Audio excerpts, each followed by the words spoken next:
This is Callum Kerr from the show Hollyoaks, and you're watching The ARROYO Show.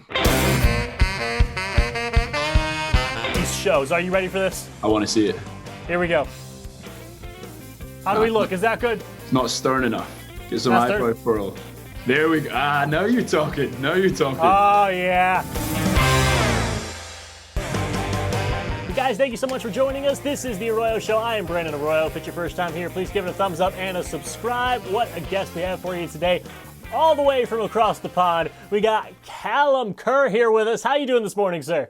Very well, my friend. It's the afternoon here, but that has become my morning since lockdown. I've been getting up at like 11, 12 o'clock. So yeah, good morning. That's the beauty of being able to sleep in a little bit longer, I guess. Oh yeah, no more 7 o'clock starts. It's fantastic. So you're on a show right now that's developed quite the following, Hollyoaks. And it's something that doesn't come around all the time, something that has this much of a following on a series. When you're taking part in something that is going to be this successful, can you feel that on set? Or is it really something that you just never know whether it's going to resonate with fans until you see, what the fans are seeing in person? Yeah, good question. So I was lucky enough to join Hollyoaks when it already kind of had a fan base. The show's been going for years and it's one of the biggest shows in the UK. So luckily I joined at a time where it was already quite well known and popular. But with that being said, a show that's been on for 20 years, they started before social media and the way that they promote themselves has changed so much since the beginning. So they do a great job with social media, and especially recently during the lockdown, they've kept the engagement with fans really high, which I think it shows how connected they are with their audience. And yeah, I mean, some of the guys have been on the show for like 15 years. So I've kind of got them to thank. They kind of laid the foundations and the brickwork, and I just kind of jumped in and, started filming in December, and it's been great up until we had to stop. So, yeah, I'm really lucky to be part of the show. But I think one thing that they do really well is on Hollyoaks, they just constantly keep up to date with kind of current events. So the writers are always on topic, they're always on point, and they always do the research. So I think the reason that the show has gone on for as long as it has is because they just stay so relevant. So yeah, for me, it's a privilege for me to work on it. And yeah, I'd say on set, there's always a buzz. We're there every day, Monday, sometimes to Saturday. Sunday's the only day that we have guaranteed off. So it's great. I love it. I could work on set for the rest of my life. So it's great. And right now you have full choice of how you'd like to do your facial hair, how you'd like to do your normal hair. Have you tried anything different? Maybe the Fu Manchu or like the handlebar mustache since you've been off on the quarantine? Well, so I was basically living like a caveman and just let it grow out. And I thought I'd give it a shave a few days ago. And as us men do while we're shaving, is we always try out these little cuts on the way and then usually take it all off. But this is just my last little step of rebellion before I have to go back to work and start shaving again. But I've had mixed reviews. Some people think it's cool. Some people think it's weird. My girlfriend thinks it's all right. So I passed that test, and I'm sure they're going to make me shave it when I get back onto set. So if the character that you portrayed, George Kiss, showed up one day with some big handlebar sideburns, they wouldn't be a fan of that, huh? That would be my dream, but I'd imagine that they'd make me shave it. Yeah, boring if you ask me. Everyone's been shaved, Let's have one guy with the lamb chops and the. How would you describe George Kiss, the character that you've been portraying here in Hollyoaks? What do you enjoy most about portraying George, and how do you describe him? I would describe him as he's very loyal, quite mysterious. He's new to the show, so there is a mystery in where he came from and how he got there. But he's also quite mysterious in his relationships, and I think he keeps himself to himself. He works as a policeman, so his number one priority is to keep the public safe. And in the history of the show, there's been a lot of dirty policemen, guys who have looked all right at the start and then they've ended up being the worst guys on the show. But I think this character is a little bit different.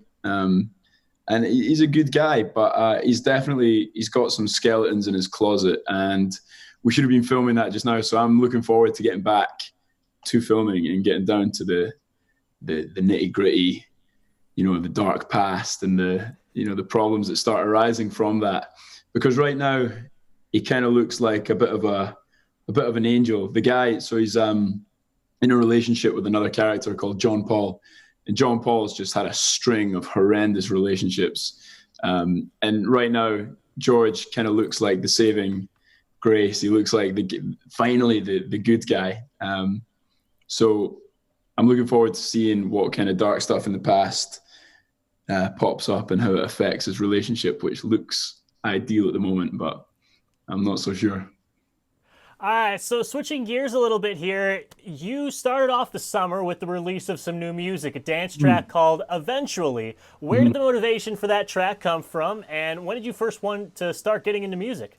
I've played guitar since I was like 10 years old, so I've always played music, but I'm okay at the guitar, and I'm okay at singing, and I mean okay, I don't mean good.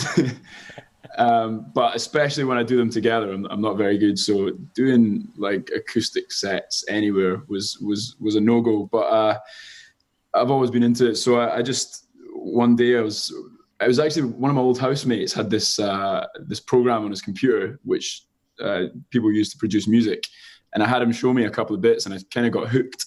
And then I was going to write music anyway, and lockdown happened, so I had a chance to just fully focus in and zone in 100%. And then that track, I wrote the lyrics for it in like 5 minutes with the idea that when the music's finished, I'll go back and rewrite the lyrics. But I'd heard them so many times by the time I'd finished doing the track that I couldn't hear it any other way. So I just kept them. But the kind of inspiration was lockdown. And, I'm lucky that I live with my partner, but, so many people in the world are now separated from their whole family. So it's kind of basic lyrics to describe that, once we're together, it'll be the best time.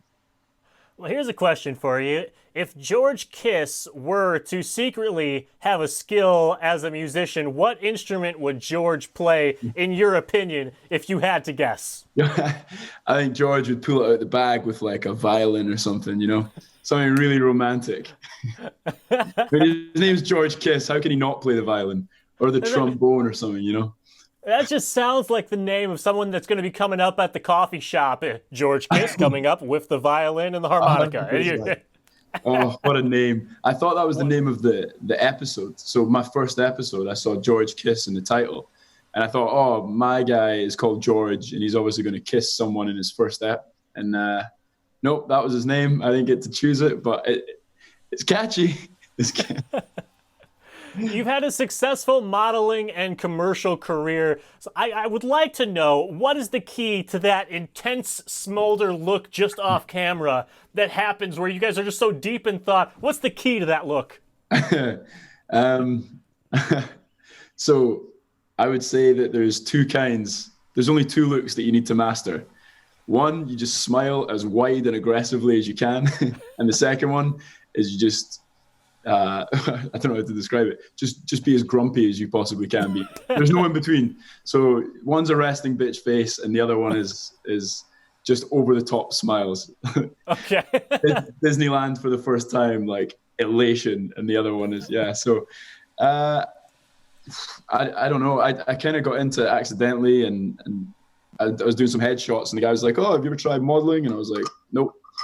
And he gave me the number for an agency, and then I did some work, and it was good because when you're starting out acting, the jobs are kind of one episode at a time, and it's quite slow. So it was good to have something else to do as well. But I think it'd be cool to do some more, but hopefully now I can kind of pick what brands I get to work with, as opposed to just like begging for anyone to hire me, All right, so I would like for you to grade my intense police officer look and let me know if you think I could be ready for the big time, for the big police shows. Are you ready for this? I want to see it.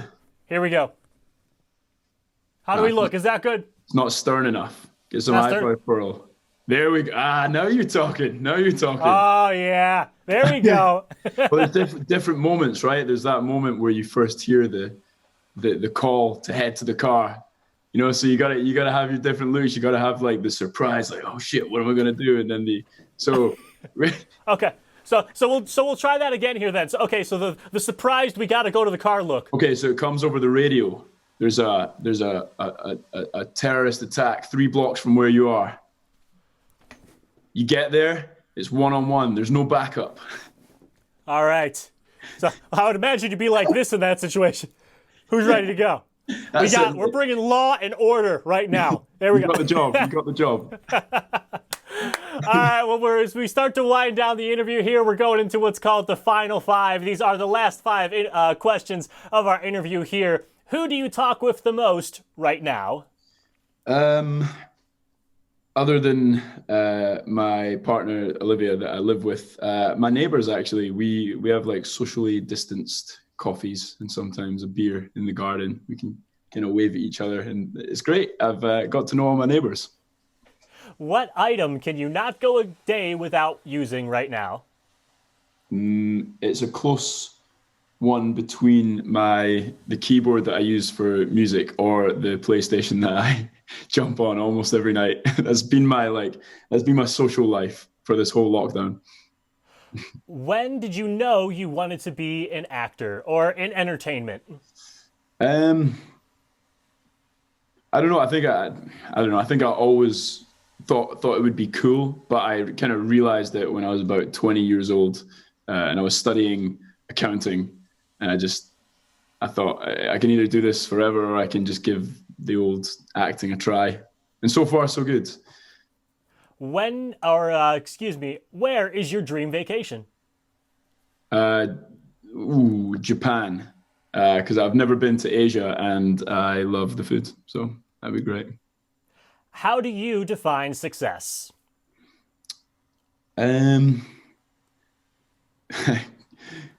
Yeah, how fast your car is? No, I've got a very slow car right now, so yeah, I don't know, something tragically classic like being happy, or I don't know. How do you define success? Well, I would imagine probably being able to do what makes you happy and being able to do that for your career every day. Be happy with what you're doing every day.